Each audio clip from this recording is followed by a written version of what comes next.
Ya, saya tambahkan ya dalam arti pertanyaan tadi implikasinya terhadap OGM jika ia masih menaikkan perkara ini lewat kasasi.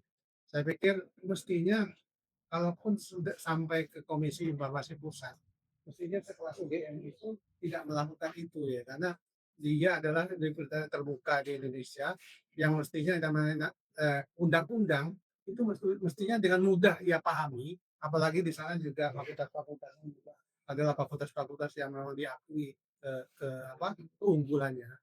Jadi kalau tadi dipertanyakan implikasi hukumnya, saya pikir tentu pasti ada. Selain implikasi hukum, adalah implikasi sosialnya. UGM yang mestinya dalam putusan ini adalah uh, pihak yang memang sudah harus membuka, tapi masih menahan-nahan ketika prinsipal kami minta tidak diberikan. Ngajukan ke KIP dimenangkan tidak diberikan. Di peradilan tata usaha negara sama juga tidak diberikan. Saya pikir ya tentunya implikasi sosial keberadaan UGM ini di masyarakat akan pasti dipertaruhkan. Sekarang pun sebenarnya juga sudah banyak orang lihat. Kalaupun ada yang malah sempat anaknya mau masuk UGM pun dipertanyakan. Dan jangan dulu lah nanti ijazahnya palsu dan lihat itu. Jadi saya pikir cukup ya. Berapa kali juga saya katakan waktu di KIP setelah KIP pun juga gitu. Sudah cukup UGM. Jangan angkat-angkat lagi itu betul-betul ibaratnya sudah menelanjangkan UGM sendiri yang universitas kecil aja tidak melakukan seperti itu, apalagi seperti UGM segini. Jadi saya pikir UGM saya pikir sudah cukup. Kalaupun UGM tetap melakukannya, ya betul-betul UGM sudah betul-betul menelanjangi dia sendiri sehingga dia tidak bisa untuk ada apa-apanya. Tapi juga saya pikir ini bukan UGM. Saya yakin seperti itu. Saya meyakini apa yang ditutupi UGM dari keterbukaan ini adalah bukan dari UGM secara keseluruhan, tapi ada memang hal-hal yang ditutupi oleh ya orang-orang yang punya wewenang di UGM. Saya pikir itu yang bisa saya sampaikan. Terima kasih.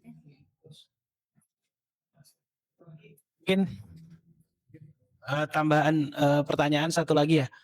Apakah ada implikasi hukum ya jika UGM terus-menerus dalam tanda kutip melawan ya putusan demi putusan? Ini KIP, kemudian tadi juga sudah di-spill kalaupun ini lanjut melawan lagi sampai kasasi. Apakah ini tidak ada implikasi hukum dari kepada UGM itu sendiri ya?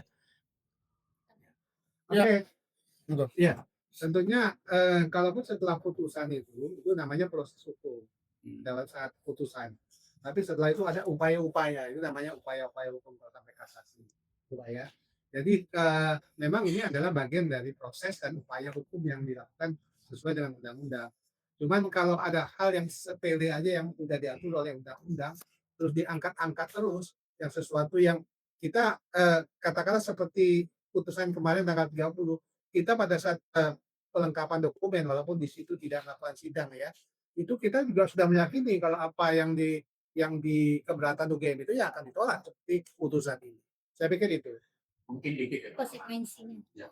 Sebagai implikasi hukum sudah ini sudah berproses hukum.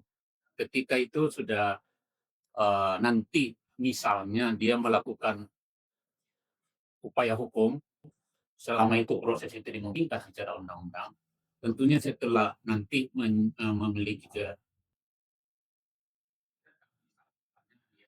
putusan terakhir itu pasti ada implikasi administrasi maupun dari sisi Islam tentunya itu implikasinya. Tetapi juga yang paling dasar itu juga seperti sampai Pak Samsir itu, ini soal trust terhadap itu resiko yang tidak bisa itu sanksi moral di situ terhadap dipandang sangat terhormat di Republik ini itu bisa dampak, tetapi itu yang kadang kurang diperhitungkan oleh pejabat yang berwenang saat ini. Itu yang tentunya secara personal nanti juga ada terhadap pejabat mungkin saat ini bisa nanti sudah ada putusan yang berkekuatan hukum tetap Saya kira itu. Ya. Saya mau menyampaikan satu. Ada yang menarik ya. Ketika UGM menyatakan beberapa dokumen yang kami minta, malah itu dokumen-dokumen yang pentingnya, itu sudah diserahkan ke Polda untuk urusan penyidikan. Kami rada-rada bingung dan apa memang bisa kita meminta. Dengan pengalaman sebagai orang sisi informasi, saya teringat bahwa yang kami minta itu adalah salinan.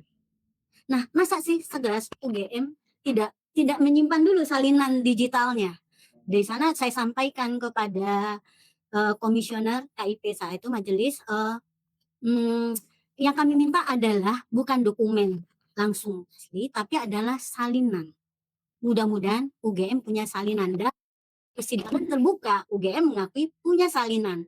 Dan di sini kita juga membuka modus ya, Bon Jovi, membuka modus jangan sampai suatu badan publik demi melindungi ya dokumen yang diminta oleh warga negara untuk suatu kepentingan tertentu, melindung pada modus-modus seperti itu, seolah menyerahkan pada perlindungan penyidik. Dan alhamdulillah majelis KIP menerima ya permohonan kita dan mengabaikan bahwa dokumen itu juga sedang ada di penyidik. Kenapa? Karena salinannya ada. Demikian, terima kasih. Ya, sebagai penutup ya, saya ada catatan waktu persidangan dulu perdebatan di Komisi Informasi ya, sidang.